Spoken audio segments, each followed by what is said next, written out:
All right, and welcome back to another episode of EssendZOOM Royals, where I'm joined by Diogo Ferreira, former Melbourne Victory, Brisbane Roar, Perth Glory Star. Welcome back. Welcome, Diogo.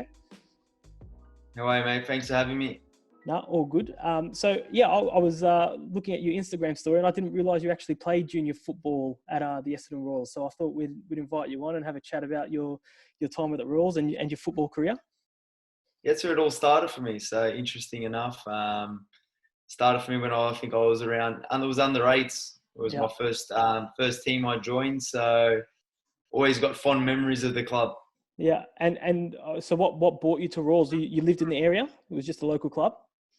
Yes, I lived in East Kilda, and to be honest, I'm not sure how I ended up at the Royals, but my dad took me down, and I ended up having some really enjoyable years there. Made a lot of good friends as well. I think I spent a few years at the club. Yeah. And I think that's where my passion for the game really grew. Yeah. So do you remember much about your time? You're probably pretty young, but do you remember any of your coaches or anything like that?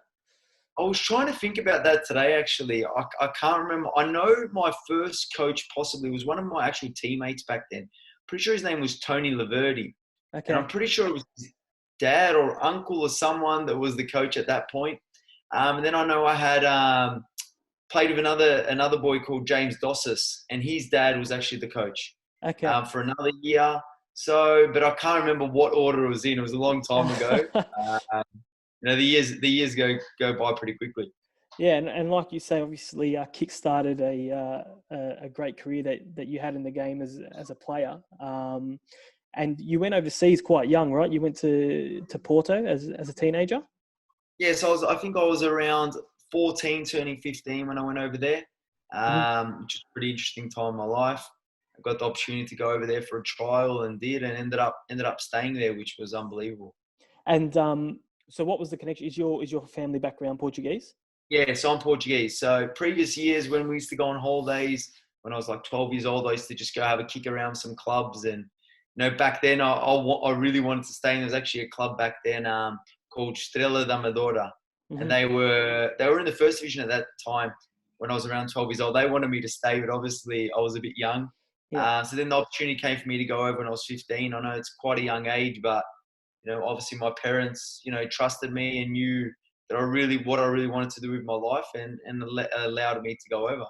So what was that experience like? Obviously, Porto's produced so many great players and Portugal's famed, I guess, for producing, great players. What was the experience like working at a club like that? It was unbelievable. But for me, it wasn't just on the pitch. What I learned on the pitch, it was just off the pitch as well. I feel like here a lot of times we're really babied as kids growing up here. And I guess I was probably the same. So once I was over there, I quickly had to grow up because, kids over there that are 15, 13, 14, 15, they're almost old. That's their age on paper, but really they're older. They're very street smart. So I quickly grew up but on the pitch it was unbelievable. Obviously training those facilities, living in the house with another 14 kids from other parts of Portugal and around the world. Experiences like that was unbelievable. Were there any notable players in that class that you were a part of? To be honest, it's funny enough, and I tell this story all the time to people and parents because I coach now. So yeah. I tell this story a lot of times. I played in a team over there which had maybe 10 or so Portuguese internationals for under 17, so playing European championships, the next big things. And funny enough, it's only myself and one other player that you can find on the internet. And these days you can find everyone on Wikipedia. Yeah. So it's very interesting, and it's a good story to tell to these kids, even though you might think you're there or you're making it. It's football. Football's a funny game, and it's actually it's hard. It's really, really hard, even if you're good at a young age, to kind of stay there and to take that next step to be a professional footballer. Yeah. But to answer your question, the only player his name was José Pesqueira. So he actually played for Portugal. Okay. Played in Turkey. Played for Porto. Mm-hmm. I think at the moment he's gone to Israel. Now he's in Israel, but before then he's played at some big teams. So if you look him up, he's actually played at some big clubs in Turkey as well. Very nice. And so at what point did you come back home? Because you were with Victory's youth team, obviously, before you signed professional papers there. Yeah, so I was 18, so it was my last year of juniors over there, and the next step was obviously to go into a senior environment, which I had an opportunity to, but I decided not to, just stay in Europe for the sake of staying in Europe and to say I play in Europe. So I wanted to really come back to Australia, and that was the point where the A-League was starting as well. And I kind of thought to myself, look, if I can't crack into the A-League, then good chance this is just not for me. And also there was the under-23s Olympic team coming up. Right. And, Yeah. the internet's not like it is today, where you can find all the information, highlights and all that. So not many people really knew what kind of player I was. So that's the decision I made to come back to Australia, was based on those two things, to, have a crack and hopefully go and sign a Melbourne Victory and also be a part of that Olympic team. Yeah.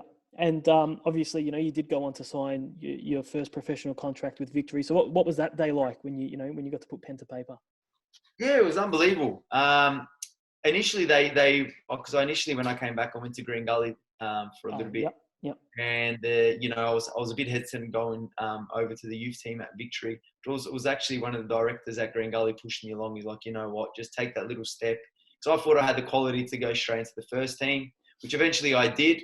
But obviously I need to kind of take that little step backwards, let's just say, to, take 2 steps forwards into the seniors. So yeah, I remember that debut. It was actually in the Asian Champions League. So that was my debut then, which was quite interesting, quite surreal. I came on, I think it was like for about 2 minutes, but it felt like I played for half an hour. Yeah.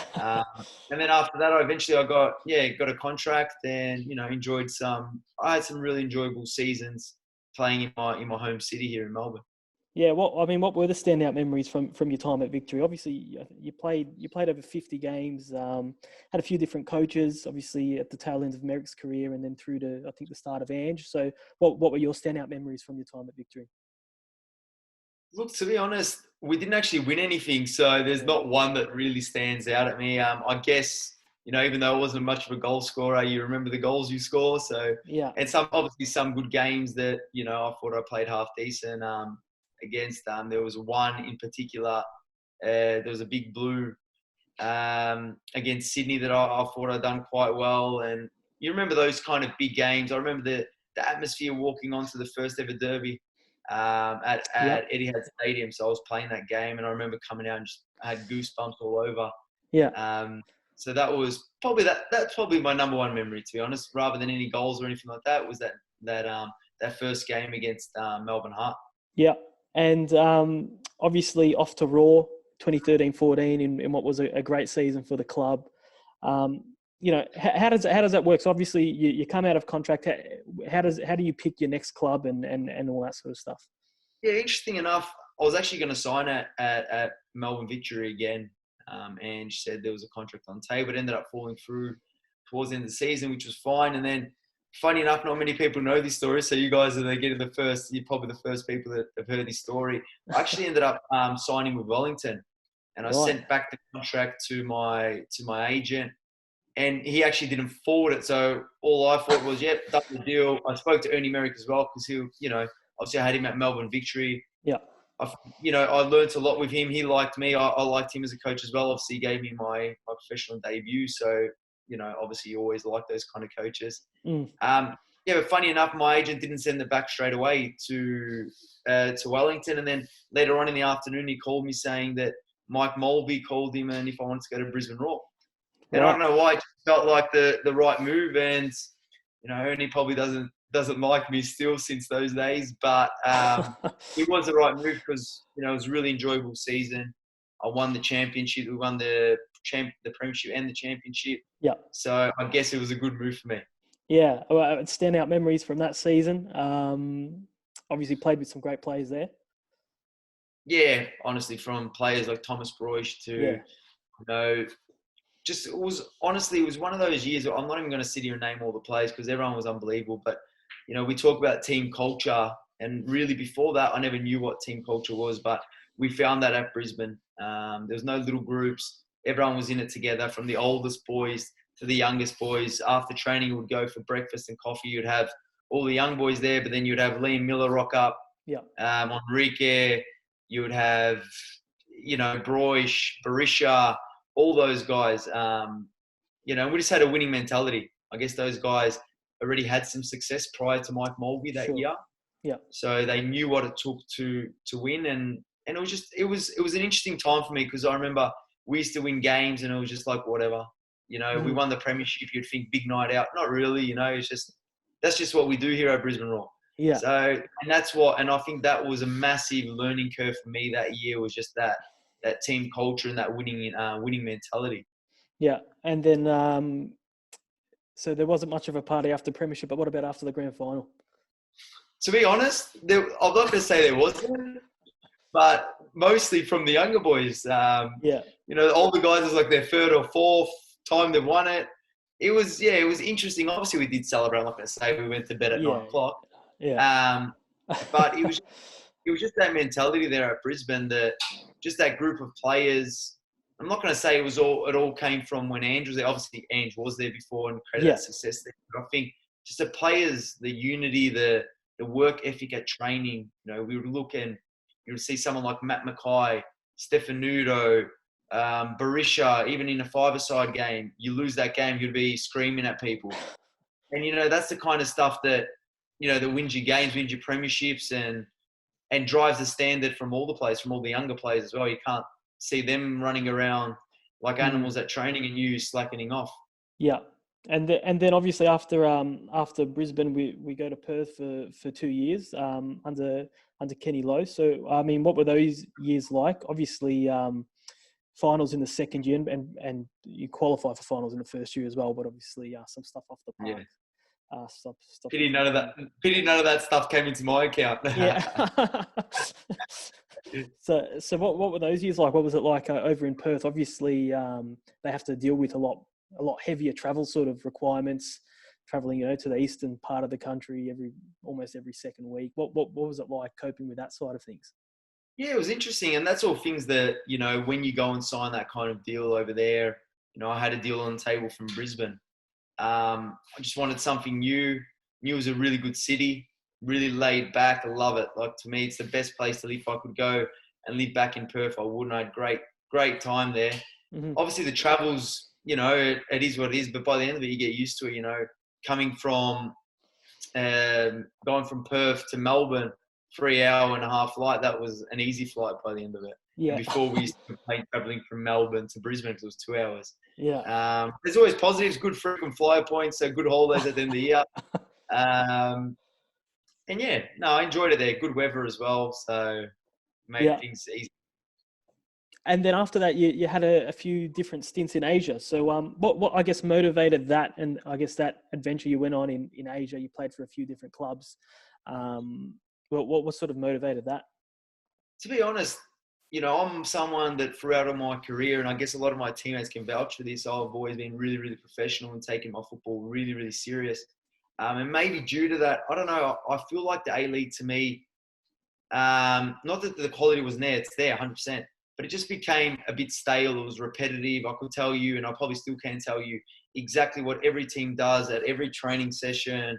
Mm-hmm. Everything was just the same. And it's something that I took so seriously for so long that I just needed a mix-up, to be honest. I just needed to maybe fall back in love with the game and just a bit of unpredictability, a bit of, I remember when I went first to Indonesia, massive club over there, great experience, probably the best experience I've had in football on and off the pitch. But, I remember going to training day after a game and thinking, I'll just bring my runners, we're doing recovery and we're doing sprints, which is crazy. But, I enjoyed that. Not the same thing every time. All right, guys, Monday we can only do 5Ks. Tuesday it's 4Ks. Mm-hmm. This and that. It's, I enjoyed that side of football as well. And to be honest, I really started enjoying my football again. Yeah, and so it was Indonesia first up, and then you were in Malaysia as well. So, what was there a big difference between the different Asian nations that you played in terms of how they play their football, how they train, and how did that shape up compared to the A-League? Not really. I guess when I was when I went to Malaysia, actually, I went over there with an English coach called Ashley Westwood, and so obviously his program that he had in place there at Penang was quite professional. So a big difference between Indonesia. But in general in the country, it's much the same, to be honest. Depends what coach you have, what they're trying to set up. Because a lot of times you have a local coach and they just stick to to what they usually do and what the local players are happy with. But in terms of Indonesia, for me, was the greatest experience I've had in football. Going to training and literally hundreds of people at every session. Games were full. Going to, we're playing a derby and we had to go play. So just imagine Melbourne Victory in Sydney. We had to go play in Darwin. Yeah. And still we went in army tanks to the games. So we're in army tankers because just crazy things like that I never thought I would experience. To be honest, when I got there, I felt like a bit of a pop star. Because all the fans, everything, that was good. It was a good time. Yeah. And so when did you come back home? After Malaysia, I went to India. Yeah. So I spent a few months there, and then my last club I signed in Japan. Right. So I was in Japan, and then decided to come back. Not going to make excuses because things happen in football, but literally I got injured in Japan the second day I was there, so that literally killed me completely. Literally the second day, a week before the season, got signed. As an injury, someone got injured. They needed someone quickly, so I was available and went. And that kind of happened. I guess that's football. Yeah. And then after that, with some of these experiences in Asia, I just thought I'd come back and try and give local football a bit of a go, which was quite interesting for me. Not that the quality is not there, because I'm telling you, there's players in the NPL that could be playing A-League if they're putting that, in that structure and that training set up every day. Yeah. But it was very, very hard for me to consider myself as a part-time footballer, only training a few days a week, unprofessional, this and that. Yeah. And I just wasn't myself. And as soon as I just felt that, that I'm not being myself and I'm not doing true justice to, what I've done throughout my career, my professionalism, that's when I thought, it's just time to, look at stay involved in football because I love it. But go down a slightly different path. Yeah. So obviously you're coaching these days. So I know you do a lot of sort of individual one-on-one type of coaching. And in fact, I think you actually coach a few Royals boys. Yeah, I do. So funny enough, when I came back, I was keeping fit and training, and then a couple of people approached me. I've always coached back in the day. I've always done personal sessions, and when I was even at Victory, back in the Victory days. And then I just slowly started getting more and more people asking me for sessions, and then I was lucky enough, fortunate enough as well. The time where Bruno Fornaroli was falling out here with Melbourne City, I was with him full time. So myself and liaising with Tony Popovic, came up with a full program for him for a few months. So that was a great experience for me, literally just training him full time. So since then, I've got a lot of the A-League boys that have come in and seen me that do extra sessions off season when they get a little bit break, international breaks as well. And since then I've just kind of grown, and now obviously bar what's happening at the moment with all the restrictions, got my own academy. So I got my own academy called DF Football, which I'm getting really, really busy. And I get a lot of the Essendon Royals boys that come down there as well, which is great. Great to see. And at the moment as well, obviously you can only do one-on-one sessions, but still doing it, trying to get through as many as I can. And because obviously kids want to keep active and kids want to keep on the pitch. So, but some of them are Essendon Royals boys, which is good again. That's good. And so what's the future hold, do you think, in terms of coaching? Are you looking to get involved in coaching teams and doing that sort of thing in the future? Yeah, definitely. So I'm going through my licenses at the moment. I'm coaching a couple of schools, coaching Caulfield Grammar, also Mount Alexander College as well. And then just doing a lot of group sessions, one-on-ones. I've been really, really busy. To be honest, I'm waiting for the right opportunity to come up. I got approached by a lot of clubs and a lot of teams in this past off-season. Senior level, younger boys, everything. But to be honest, nothing's really interested me that much. And, it might sound a bit, arrogant or whatnot, but I've got a lot more, trust in my ability as a coach than I ever did as a player. So I feel like I'm just really, really waiting for that right opportunity to come along. So I know I can make an impact in what club I decide to go to in the future. Fantastic. Well, Diogo, thanks so much for your time and sharing some of the insights and stories from your career. No problems at all, mate. Anytime.